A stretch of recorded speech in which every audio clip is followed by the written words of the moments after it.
Hello, we're coming to you from the meat locker that is the media center at the Chicago Convention. Temperature 32 degrees Fahrenheit. Let's start with the mood on the ground. Still early in the week, but what's your sense of how the Democrats are feeling now? I think seeing Biden convinced them that, thank goodness, he decided to step aside. He's a lovely older gentleman, and thank goodness he has made way. And I think there was a lot of Thank you, affection. Joe. Yeah, exactly. Thank you, Joe, and goodbye, Joe. And Thank you, Joe. Don't let the door hit you on the way out. Correct. This is Impromptu from Washington Post Opinions. It's a show where we bring you conversations about the stories we can't stop thinking about. I'm Dana Milbank, an opinions columnist, and today we're coming to you directly from the Democratic National Convention in Chicago. With President Biden dropping out and Vice President Harris taking over the ticket, the Democrats are racing to define their message, tell their new candidate's story, and try to get her elected president just 11 weeks from now. Can they pull it off? How are Democrats feeling right now? I'm here to discuss with several of my colleagues. Could you all introduce yourselves all at once? No. I'm Jen Rubin. I'm Jim Geraghty. And I'm Jonathan Capehart. His PBS voice. Dear listener, you should all know that Jen and I are sitting here in sweats and sneakers, and Jim and Jonathan are in their full business suits. Jonathan looking impeccable as always. Not that Jim is not impeccable, but Jonathan. I'm very impeccable. Jonathan, I'm extremely impeccable. Jonathan is more impeccable. Let's start with President Biden, the man at the top of the ticket until about a month ago. What do you guys think about his speech last night? The thing about the president's speech that struck me was it was very familiar. I mean, if you paid attention to any of his speeches, you've heard all of these things before. I think what made this different and made this special is that this is his valedictory. This is his swan song. And he wanted people to know what he accomplished. And also the thing that rang clear to me is that how proud he is of what he was able to accomplish despite the naysayers. It was a very defiant speech, I thought, and a little angry at times. He really does loathe Donald Trump. And if this is what it took to finally put a stake in the MAGA movement, I think he's happy to do it. I was struck, though, that I will remember the speech more for the reception than for the content of the speech. That the emotion in the room, the absolute gratitude that these people felt. Not only had he beaten Trump once, he had accomplished a very long list of Democratic achievements that really, I think, matches up well to any president, going all the way back perhaps to LBJ. And here he was doing one more thing for them. So when he uttered his line, America, America, I gave my best to you, I think it was actually sincere. People say these things, but he actually meant it. Yeah. And one more thing, Jen, that ovation, I timed it, was 5 solid minutes. Yeah.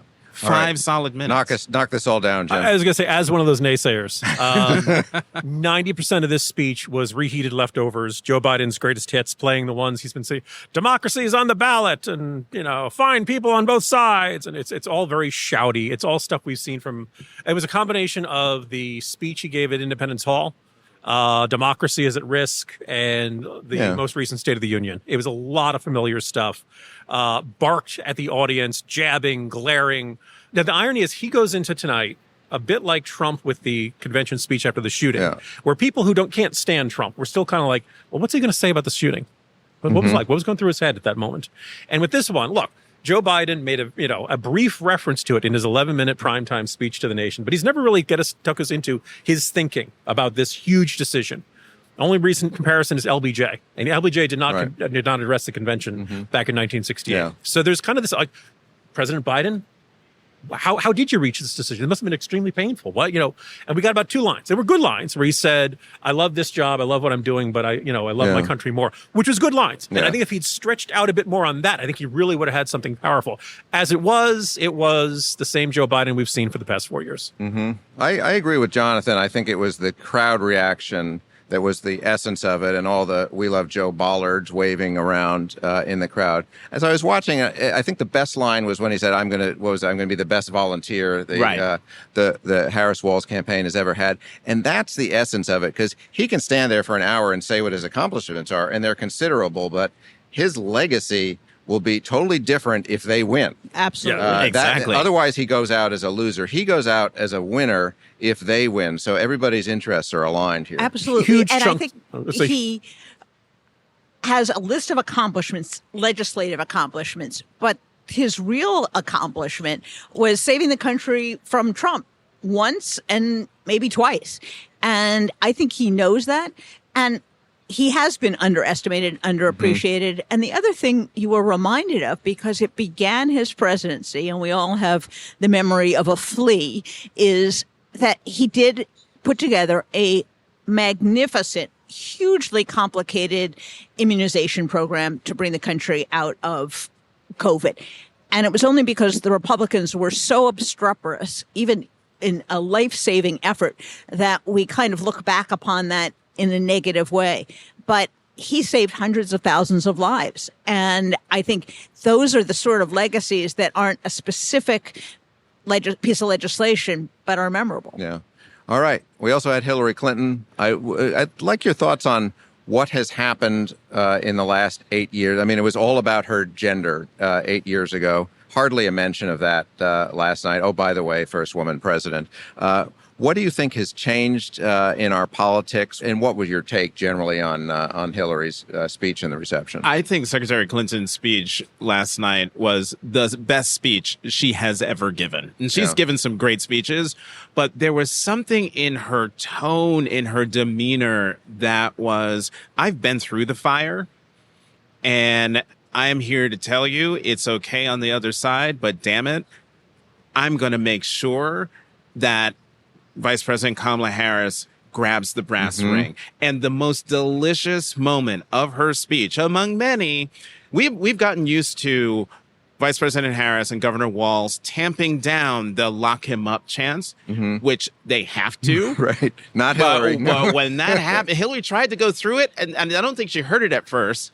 And then she hears it, and she just steps back and gives that smile.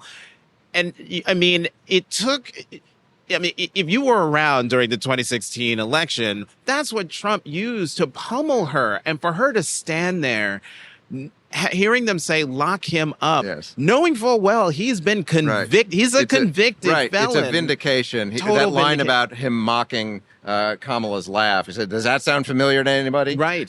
And so I think Secretary Clinton, that speech just sort of reminded people of the person she is, but also the missed opportunity for the nation by not electing her. So I think Hillary Clinton basked in guilt applause last night. What? The delegates there were like, look, 2016, lose to Trump. Hillary, how could you lose to Trump? How could, there's this anger at her. There's this is a easy jump ball. How could you not go to Wisconsin? How could, and now, but 2020, Biden wins. 2024, up until, pretty much almost the entire year, but particularly after the debate, Biden's losing. And I wonder if there's this sense of like, oh, you know what? Joe Biden could have lost to Donald Trump too. Maybe beating Donald Trump is a little bit harder than it looks from the outside. And maybe we were a little hard on Hillary Clinton and how the 2016 election turned out. So I think that there was this, this sense of like, we really ripped into her for the better part of 2017, 2018.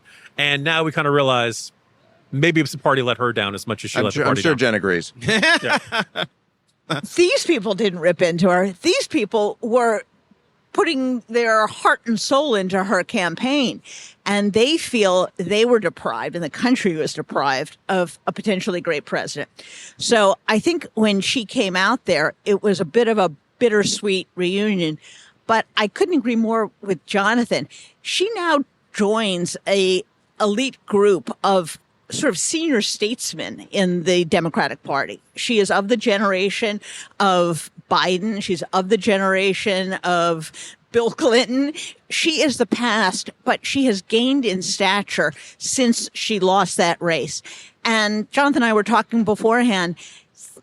She seemed at ease. She seemed comfortable in her own skin. Maybe for the first time, she looked terrific. I hate to be very superficial, but she looked fabulous. And I think it was a sense that she was handing the baton as much as Biden. I think Democrats may have changed more than Hillary Clinton changed. I think people, the press and all of us were sort of hard on her during that campaign. But Speak I think for yourself. Sort of the experience. I speak for myself on that, certainly. But also, or maybe not taking Trump seriously enough. And I think 8 hard years of experience is part of the reason why Kamala Harris is getting a very different reception from the base than Hillary Clinton did. Well, think about it. Hillary Clinton, and I'm looking at a C-SPAN replay of her speech. Remember, it's always tough being the first. And Hillary Clinton was the first, certainly Democratic Party woman, but the first woman who came within a hair's breadth of being president of the United States. She won the popular vote. She just didn't get it in the states where she could get to 270. She slammed into that glass ceiling with such force that Kamala Harris and her gender don't really factor into the way people think about her race. All right, campaign, I should say, to be We're clear. going to get into more of the substance of what Democrats are trying to send as their message this week, but we have to take a quick break.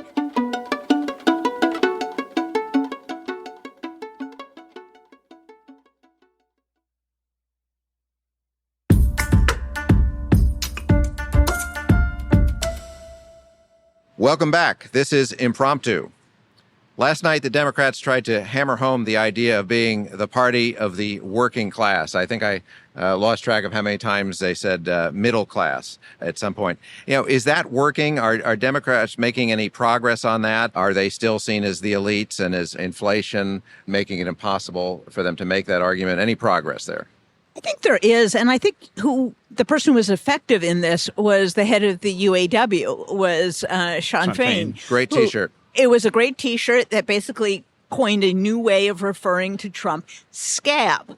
And that not only conveys that he's on the other side from working people, but that he betrays people. He doesn't stand with the good people. And I thought that was effective. Also, Trump makes it easy. He's a billionaire. And so all you have to do is run against the billionaire and the billionaire who ripped off They kept people. saying he's only looking out for himself over and over. Is he a billionaire? I mean, I think that's still up to, out for a question. Their message about the working class and being part of the middle class and wanting other people to be a part of the middle class and using her story to propel that narrative, I think is going to work, especially compared to the convicted felon, quote unquote, billionaire in the Gilded Tower on Fifth Avenue. I'm going to mix metaphors here and say the problem with Donald Trump is that he has a buffet table of low-hanging fruit. That there's just so many options that you could, if you're, you can. In fact, just a couple days ago, a rally in, I think it was in Pennsylvania, where he said that America is a failed nation, a nation in decline, and Biden whacked him around like a piñata on that one. Because, you think about it, you're running for president. Every challenge is like the country's got problems. We got to fix these problems. And every incumbent's like, no, we're doing a great job. Here's what's going right. But failed nation in decline. That's American carnage, doom and gloom. And you could go at that. You can go at the Medal of Honor, and with the Medal of Freedom is way better. You can go after his crassness, his treatment of women, black jobs. It's just there's just so many. The problem for a Democrat, but he is a good-looking person. Those. Reasonable, level-headed, very stable genius kind of remarks. And the problem if you're a Democratic speaker is which one do you want to do? What was interesting is that picture they showed of her family home. It was so modest, but neat and obviously a family home.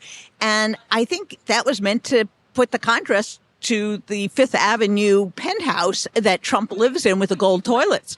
This is a gal who is from the middle class. And what was so interesting is they really emphasized from the middle class, not just for the middle class, but from the middle class. And Waltz does so well on this. I love his line about Trump operating a McFlurry machine in McDonald's. I think that's perfect right there.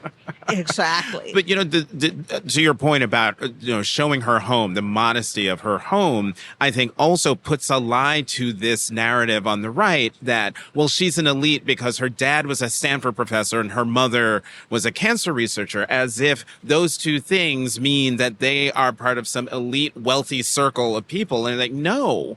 Have you paid attention to how teachers are paid? And these are not, you don't go into those professions to make money. You go into those professions to do something bigger than yourself.